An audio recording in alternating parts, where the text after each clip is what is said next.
Konnichiwa minasan, ikaka desu ka? J'espère que vous allez bien. Et aujourd'hui, parlons un petit peu d'étymologie. Quelqu'un m'a demandé effectivement d'où venait le terme degozaru, degozaimasu. Eh bien, avant d'en dire plus, intro.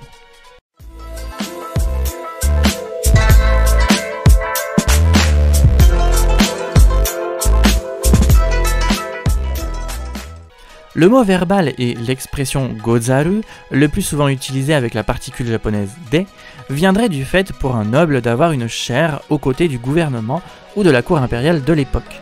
L'expression d'origine ayant été goza aru, littéralement avoir une noble assise. Entre l'époque Muromachi et l'époque Edo, petit à petit, goza aru serait alors devenu gozarimasu.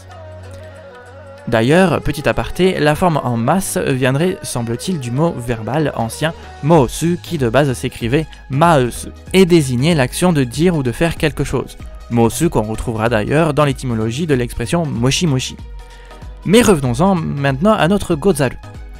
En suivant, toujours à la même période, gozaru et donc gozarimasu se virent fusionner et contracter en gozaru et gozarimasu, qui, ce dernier devint au fil du temps le gozaimasu qu'on connaît tous actuellement. Puis, milieu de la période Edo, voire à la fin de celle-ci, l'expression degozaimasu serait devenue un synonyme très soutenu de la copule des.